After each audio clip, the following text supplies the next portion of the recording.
My name is Robin Dite, and I run the Seacoast Parkinson's Support Group. So I think our first meeting was in October of 2023, so we've been running for about 2.5 years right now. But when we started, we were just 6 individuals with Parkinson's sitting around a table. And now we've grown to upwards of 40 to 50 people come to each monthly session. So it's grown quite a bit. Each month, the first hour of our group, we usually have a speaker. For instance, today we're having Annie's Angels, who host Randy Armstrong, and he's going to be doing drumming with us. And this is drumming for Parkinson's, because a lot of times people with Parkinson's have problems with rhythm and one side being different than the other. And rhythm has been shown to really help people with Parkinson's. And so we have different things like that. We've also had singing for Parkinson's, because another problem with Parkinson's is sometimes the voice and being able to project. So that has helped a lot. We've had medical professionals in, people who talk about, how to get the help you might need at home, just any kind of speaker. And then the second half, we come together to just talk about anything that would be helpful for people with Parkinson's. People are constantly telling me that this has really helped them a lot more than anything else. And not because of me, but because of all the different people that you meet. And you can really feel alone when you have a disease. I mean, it's amazing if you don't know anybody else who has it, but they're out there. You just have to get connected somehow. And people are constantly coming up to me and saying that they really help them a lot having a group to come to. All right, we did it.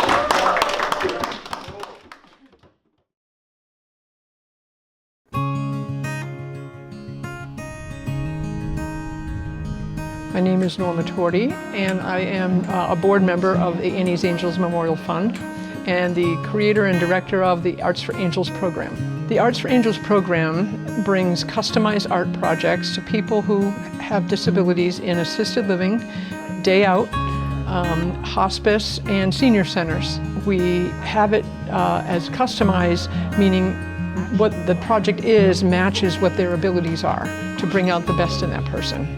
I've seen people come in, at the beginning of this project who are very low-key or even sad, and then by the time we're done with the project, they're a whole different attitude. And it's not so much what you end up with as an art project, but it's the whole process of communicating and connecting and bringing some joy to people for an hour and a half, and that's what we do. And it's really about their hearts. and doing this project is fun. It reminds you of being a kid sometimes. So that's the atmosphere I like to have, and we create it. One of the key things about Arts for Angels is the connection that people get with each other. People can feel isolated at home watching TV, maybe not being with other people. Not only are we here together, but we are also interacting with each other and helping each other and laughing and remembering things, problem solving. They're trying something they've never tried before, which is really exciting and fun, and it doesn't matter. No one's judging anybody, and they feel that. They feel relaxed. They know no one's judging, and they just go have fun. So, if we can make one person less lonely today, let's do it.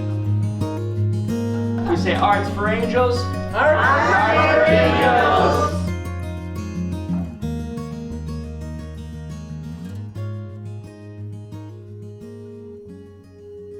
I'm Karen Drellick. I am the owner of Rejuvenation's Professional Massage LLC here in Exeter, New Hampshire. I started Rejuvenations in January of 2000. I'm always evaluating what's best for my business, what's best for my therapist, and most of all, what's best for the clients. And that's why we keep it more on the therapeutic side.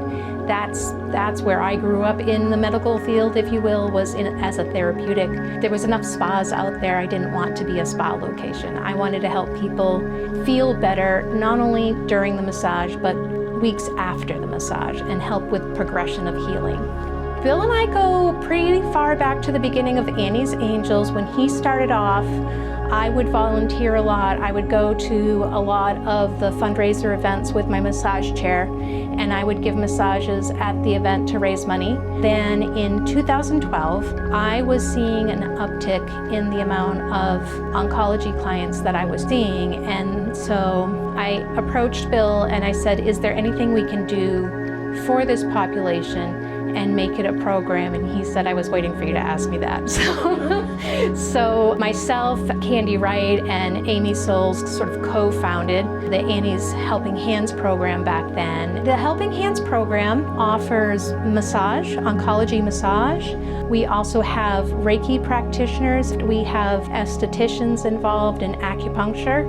And the way it is set up is a person going through oncology can have 6 free sessions of any one of those services. So what I do here at Rejuvenations, and one of my other therapists, Cassie Boyd, we're the oncology therapists that's certified to do that type of work here, and we offer 6 massage sessions for those people that are going through cancer.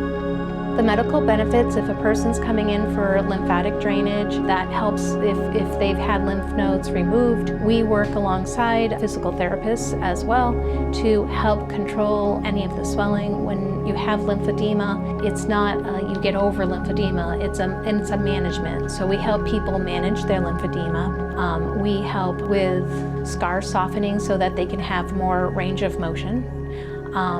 And we help with stress and reducing their stress. And you know, that is sometimes overlooked, the stress piece. Stress can have a profound effect on health, on recovery. And so by putting a person in a better state of mind and bringing them to a point of relaxation, then they'll be able to sleep better and they'll be able to heal better.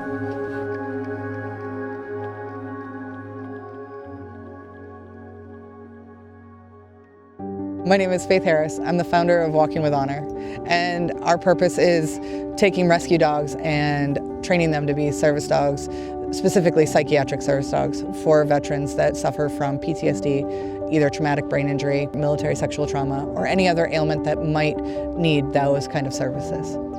This is the emotional part for me, is these dogs don't judge.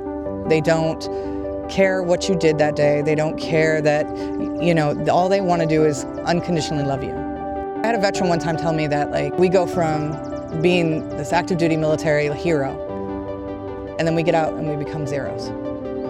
And we feel lost, and we feel judged, and we feel like we don't belong in this world. And then you see these dogs that are in shelters, and they've been cute puppies and they were awesome and oh my God, they're amazing, and then they're thrown away, or they're given up, or they're abused. And these two entities come together when we do these programs like this, where something that feels judged and something that feels alone and is on the brink of maybe harming themselves gets a dog that all of a sudden there's no judgment. There is no, I am not enough, I'm just perfect for you, on both ends of the leash. That's when the magic happens. That's when you see a veteran for the first time let his shoulders down or her shoulders down and walk with a little bit more pride, and that dog just loves that person and doesn't care about what you did or what you've seen or if you have night terrors. They just, at the end of the day, want to be by your side.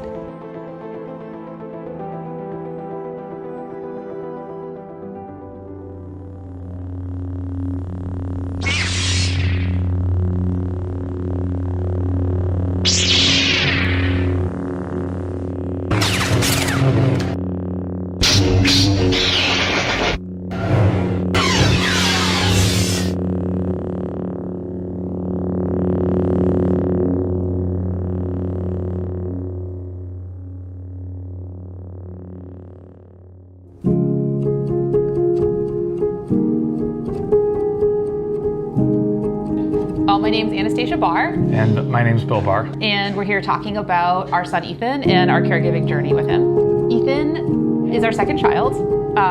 He was diagnosed in utero at 20 weeks. So we went in to meet with doctors to get your, general anatomy scan, and they found what they called a cyst in the back of his brain, which turned out to not be that. We learned more down the road.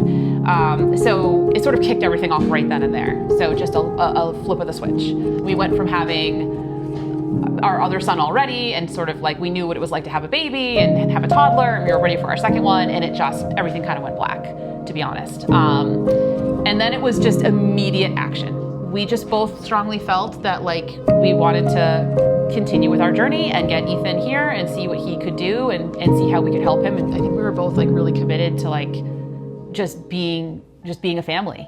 You know, he was born and it was a wild ride, like right off the bat. His first surgery was open heart surgery at 2 months old. That was tough.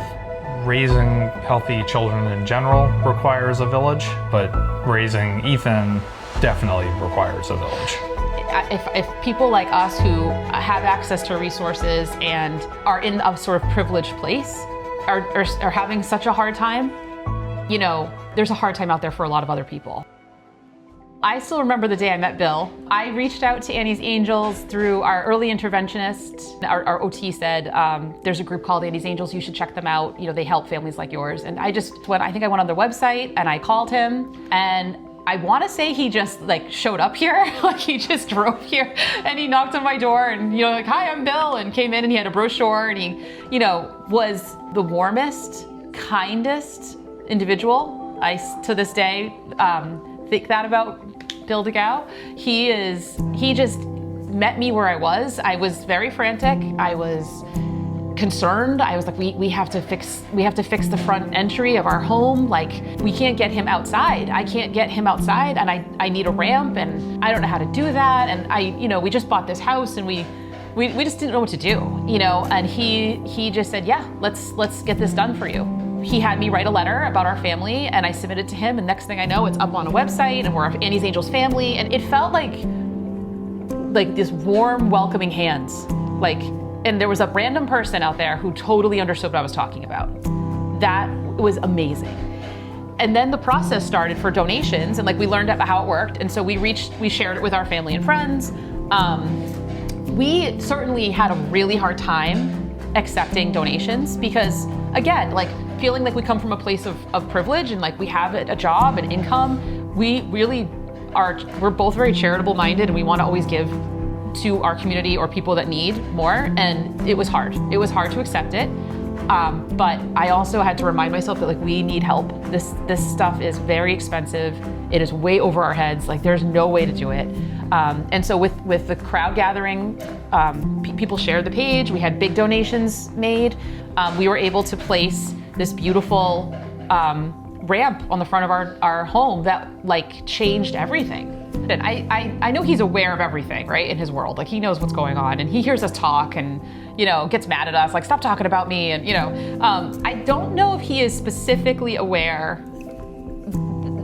We tell him, like, we you know, this was a donation and this was given to you, and isn't this great? We celebrate it with him. Like when he got his new chair, you know, we put him in it and he went up and down and we're like, Annie's Angels got this for you. And he was like thrilled. I mean, I sent Bill a picture right away. Like he was thrilled. I think he knows, but I think he's sort of like, he's grown up. This is his life. He's grown up like with this support. So, you know, I think he'll get it as he gets older and we start having more of those conversations. But I definitely choose to celebrate and make him aware of things. Like, do you love your ramp? This is the ramp that you got. You can go up and down. Like he got a lot of that. And I think it helped him recognize that this was for him, you know? But we try really hard not to make him feel like he's a burden of any kind. Like, you know, like he's just an added gift. He's just an added gift to our life, but we need a little help with that. We need some help to keep that gift going. And, you know, he deserves all these things. Yeah. Down the ramp. Okay. You know, whatever works. The sunshine's gonna be He says we're good, Mom. right. It's May. Toxic. All right. You want to take him out? Here, I'm gonna get out of here. Wait. Go outside and play? All right, let's go.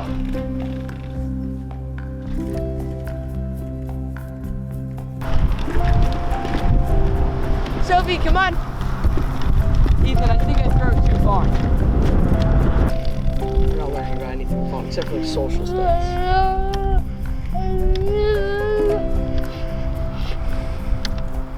Yeah. Gonna do a lot of camping this summer though, Ethan. Going to Canada for the first time. Never been out of the country. Sophie, what are we doing? Yeah, normally I go really fast. I give my mom like heart attacks with it, but too crazy. Oh, there goes Sophie.